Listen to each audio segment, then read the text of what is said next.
Sup guys, I'm back and today we're going to be playing another game of Age of Civilizations. Today we're going to be playing as Prussia in the Victorian era, so this actually marks the first time I'm playing in the Victorian era, so yeah, we're going to be trying to form the German Empire, just as they did in real life during this time. Well, it was more of, 1871, but well, I mean, it doesn't hurt to do it earlier. I mean, like um, something like 4 decades earlier. Yeah, it doesn't hurt to do anything like that. So, you know what? I gotta do this, we have to do this in the way that Bismarck would have done it, because he's the mastermind who did this. And so, we gotta make another plan. Firstly, we'd have to start off with invading the smaller German states, like Anhalt, Hesse, I might be pronouncing this wrong, but Hesse, Mainz, Württemberg, and Baden. And of course, we can include Saxony and Bavaria later on. As we gain more strength, we'll have to take them out too. And of course, Mecklenburg.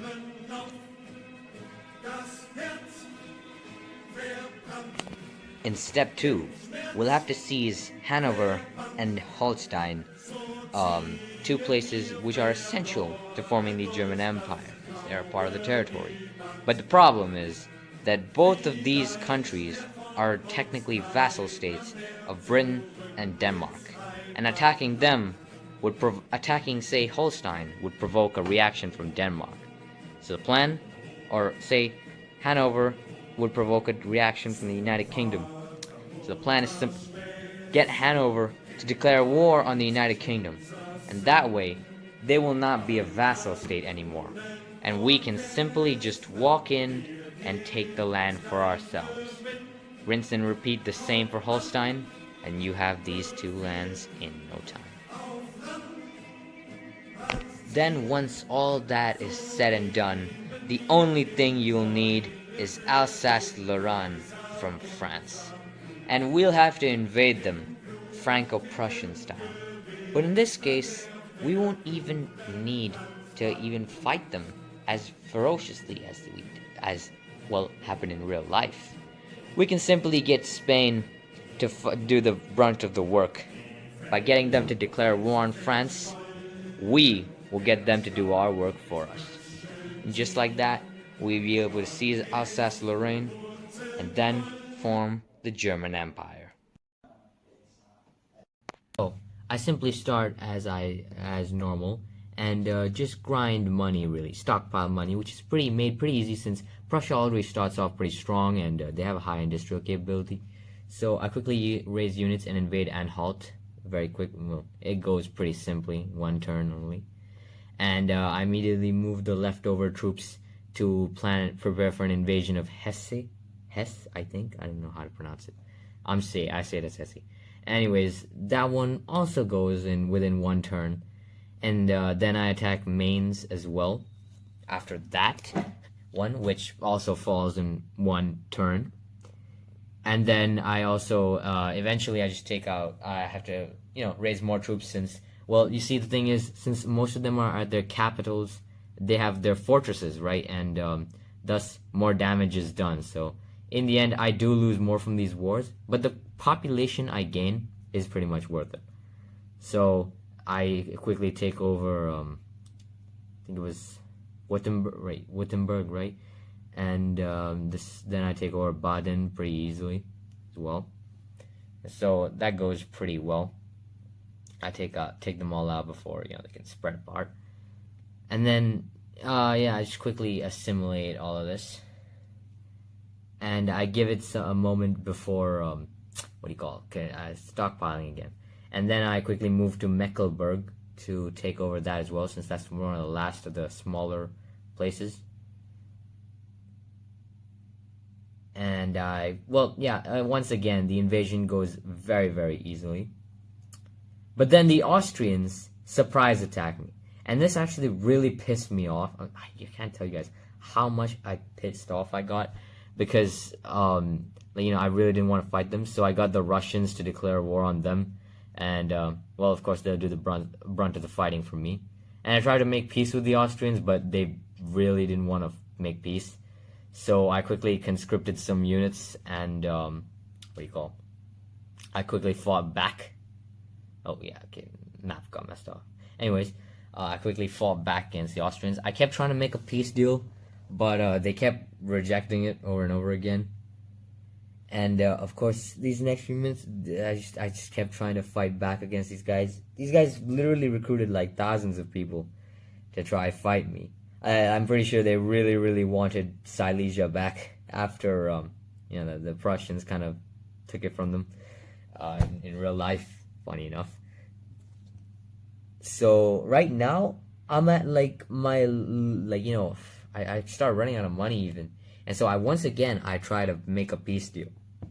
Still doesn't work. And they just take more territory.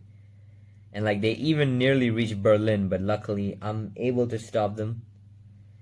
And of course, well, I wouldn't say I take the credit, but Russia was also invading them. And okay, now you might have noticed a cut there. I cut out the useless part because you may have noticed that the Netherlands literally invaded me. And so it took a long time, but I essentially got the Belgians to attack the Netherlands for me, and that helped distract them long enough for me to take over the Netherlands, and I just took that little piece away, because why not? Anyways, I start invading Saxony, and of course this one goes relatively well, as it normally does. I mean, they're much more smaller. I've been gathering a lot of, well, not just troops, but population size as well throughout this game, so I'm much more stronger than even when I started out. But still, mainly because of the fortress, they're still able to hold. But either way, my superiority in numbers eventually wins the day.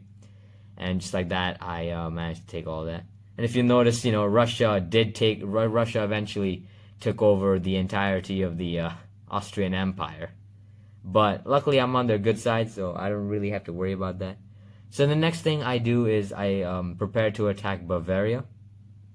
And before that, I need to stockpile money because, well, money. I need money. And so I prepare to invade Bavaria, right? And this one also goes relatively easily. As you see, I have overwhelming numbers this time. And this time it's me doing the attacking and not them with the surprise invasion. So I guess that makes it more easier. And they do come with like a couple thousand troops and break my lines, but in the end, it's not really a problem. And just like that, yeah, I wipe them out. And so I finished the entire south of Germany of all the countries I really need to conquer. And just like that, I finish and I start assimilating them. And now all I have to conquer is Hamburg, and well, I start preparing to conquer Hanover. My bad, not Hamburg, Hanover. And remember how I previously said that I'd get them to declare war on the British? Well, yeah, right there. So they're at war with the British now, and since Britain isn't really protecting them anymore, I successfully invade them pretty easily. Again, the castles that they make, it's already made in the game, right? So those are what really kind of annoyed me, because I had to waste a lot of troops. I sent them to die on those castles essentially. So yeah, that happened quite a lot throughout the game. But then I prepared to invade Oldenburg, which was one turn victory, so pretty easily. And now, all I had to do was take over Holstein, which is simple. Now, here's the little tricky thing, was that Denmark is right on its border. So if I just got them to attack Denmark, then it wouldn't have made sense. So what I did was it wouldn't have made sense because Denmark could take a province and then have to go to war with Denmark anyways. So I got the United Kingdoms to go to war with Denmark, alright? And then I got Holstein to go to war with Denmark. So Denmark can't do anything against Holstein. And that way, I can take Holstein's territory without Denmark having to take it. And just like that, I took all the territory I needed from Denmark. Or not Denmark, Holstein. And they weren't able to do a thing about it. But in that case, in the trade-off, Holstein did get all of Denmark, so fair deal. So next up, all I had to do was take Alsace-Lorraine from France, which of course would definitely prove to be a challenge. But I got France to declare war on Portugal, which had by this time conquered all of Spain. And even though they were still occupying it, as you can see, Spain got released a couple of times while the French invaded, but they really had no power. And so now I knew France was pretty preoccupied, so I quickly saved, and I declared war on them. And as I suspected, they had literally nothing, like literally nothing nothing defending them. And so I had to I invaded deeper, mainly because the AI wouldn't let me seize all territory. But once it did, I took it, and just like that, I formed the German Empire. And just for good measure, since I didn't need that extra piece of the Netherlands, I decided to give it to the Belgians because they helped me. So, anyways, guys, see you guys.